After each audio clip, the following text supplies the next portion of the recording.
Hey guys, welcome back to the channel. So here's a newly updated hero deck as promised. So I decided to go back to the deck. I haven't really played it in a good while simply because, I wanted to try other strategies. And, well, I actually miss playing heroes.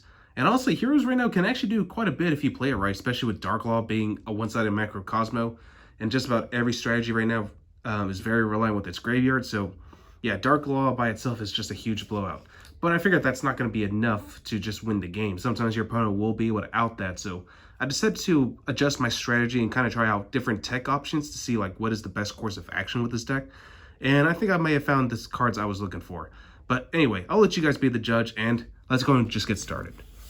All right, so the main deck is 40 cards, starting off with 3 copies of Strato. So everyone already knows what this does. He's your searcher. It also blows up back row. So like as long as you control different heroes aside from itself, yeah, you can destroy any number of spells and traps your opponent controls up to the number of heroes you currently control. So, pretty good.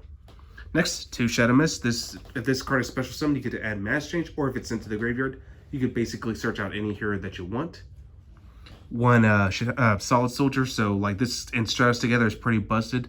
You normal summon this guy, bring out Stratos for free, and then get a search off of it. Yeah, this card can really do a lot. And plus, if it's sent from field to the grave by a spell effect, mainly Polymerization, you can essentially special summon a hero that's level 4 or below from the graveyard, and as long as it's defense mode, so you can basically get another Strato Search or Shadow Mist if she's already in your graveyard. So yeah, this card can really do a lot of work. 1 Liquid Soldier. So this card is used for fusion material, whether it's sent to the graveyard or banish. You get to draw 2 cards, but you have to discard 1. Or if this card is normal summon, you can special summon a hero from your graveyard as long as level 4 or below.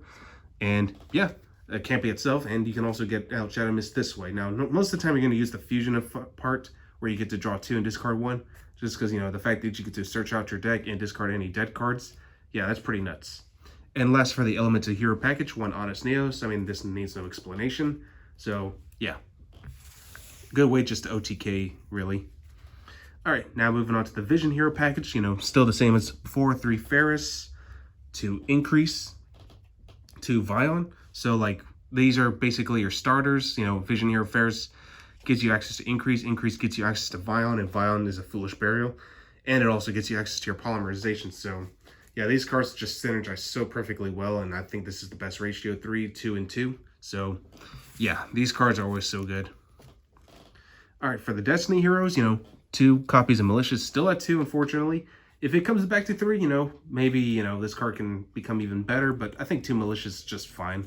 But I would still like to see it at 3 again. Moving on, 1 copy of Dynatag. This is a good way just to, like, defend yourself, and also the fact that it's also a power boost for your Destiny Heroes. Yeah, Destiny Hero Dynatag can come in clutch. 1 copy of Destiny Hero Decider. I think people are leaning towards this more than Celestial right now, simply because this card is basically recovers your resources if it's summoned from the graveyard, or normal or special summon. So like, and also has an effect where if like when a card or effect is activated that would inflict damage to you, while this card is in graveyard, quick effect, you can return this card to your hand, and if you do, make that effect 0. But of course that will rarely come up. But again, the fact that it can also recycle some of your heroes, yeah, that's pretty good. I'm still running 1 copy of D Hero Plasma. Plasma, comes up every now and then, but most of the time I'll just discard it if I don't really need it. But yeah, Plasma is still a really good card, so don't underestimate it. If it's something that you can definitely utilize, then definitely go for it. And for the only evil hero, 1 evil hero Destined Gold, just to get you Dark Calling, and then just use that as material for Malicious Bane. So yeah, that's pretty much it. And to round up the monsters, the only hand trap I'm playing in this deck, 3 copies of Ash Blossom, so no explanation there. Easily one of the best hand traps in this format. Alright, now moving on to spells. Still playing 3 copies of Fusion Destiny.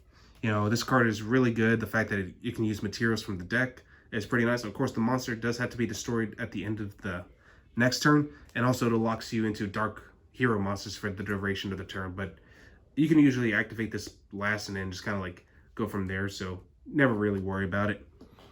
3 Mass Change. This is the card that you generally want to max out on. The fact that you can get Dark Law or any other Mass Hero just to dodge certain hand traps. Yeah, Mass Change is still pretty nice. This is a card that comes up from 2 to 3 every now and then. I often switch depending on like how I want to go about it. But for right now, I'm going with 2 copies of E-Call simply because the E-Hero package is fairly small. However, of course, you still want to run the one Rhoda, so technically you're still playing 3 copies of E-Call. But yeah, like you just need to, since again, the Elemental Hero package is fairly small, and every one of them is pretty searchable, so never really worry about that. Of course, 1 copy of a Hero Lives. If this card can come back to 3, this deck would be nuts. 1 Polymerization, 1 Miracle Fusion. It's searchable now, so why not? Dark Calling as well. 2 copies of Forbidden Droplet.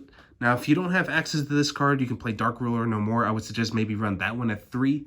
But for right now, I'm sticking with Forbidden Droplet simply because I do have 1 trap card in my deck, which is Red Reboot. So this is one of my new tech options. I wish this card was not at 1, but the fact that it is, it is what it is. But the fact that, like, you know, if your opponent is not playing like a control heavy, well, a back row heavy strategy like Virtual World, and they end on double calamities, if this happens to be in your hand along with Forbidden Droplet, you can discard this along with a monster, and your opponent is pretty much screwed at that point.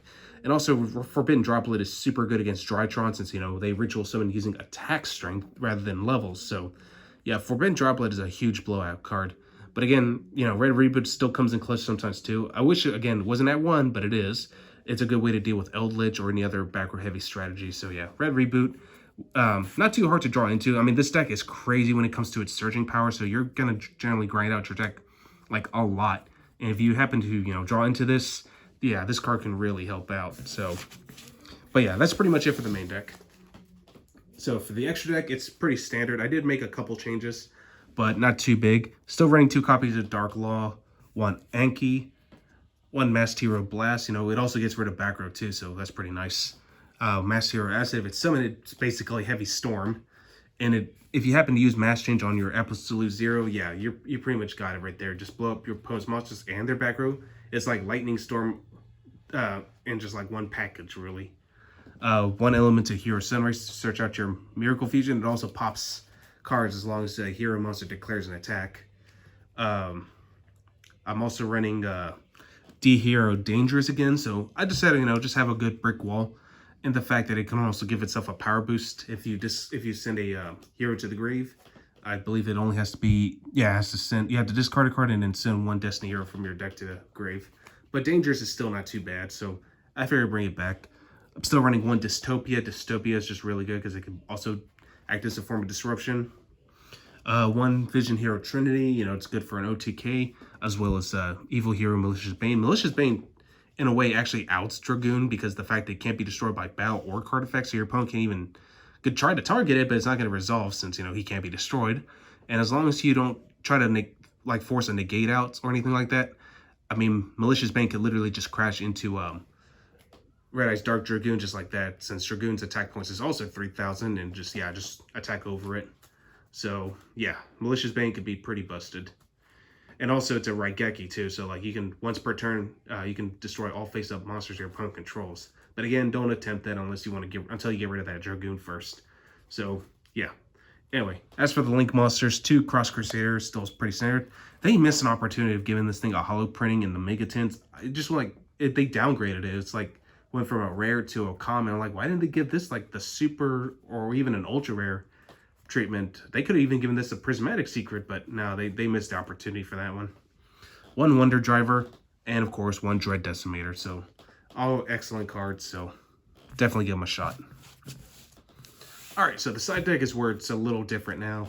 For the side, I'm running 3 copies of Drone Lockbird, you know, against for Drytron or any search heavy strategy, and there's also times I may encounter a mirror match. So yeah, Drone Lockbird is still really good. Nibiru on the side as well. Nibiru is actually not too bad. I was actually thinking of running Artifact Lancia, but I haven't fully decided on it. But for right now, Nibiru just seems to be working. It's really good against the Zoo matchup, so yeah, not too bad. 2 Twin Twisters, as well as a Harpy's Feather Duster. And of course, a copy of Called by the Grave if I really need it. Hopefully this card will come back to 2 on the next ban list, but we'll just have to wait and see. 3 Dimensional Barrier, so this is basically also good against the Zoo matchup and the Drytron matchup. Also good against the Virtual World too when you think about it, because the deck starts off using Synchro monsters, so as long as you can stop them from Synchro summoning, they can't really get into their Xyz monsters as consistent. So like, yeah, because they go into cards like Cloud Castle and that Yang Zing monster, so it's a good way just to stop them going into calamities that way too. or you can just go flat out call it Xyz, and they won't even, you don't have to worry about calamities in the first place. But hopefully that card will get banned anyway. So, but D-Barrier, definitely an amazing card. And another side tech option is 3 copies of Solemn Judgment. I was a little iffy with this card. I didn't know how good it was going to be, but it's working so far. Like, if it's good against like a lot of the back row right now. And the fact that it can just negate any form of summoning is really nice. And of course, if you don't like this, you can always go Solemn Strike. But so far, I think I like Judgment a little bit better. So again, it's just my preference. So I'll leave it up to you guys.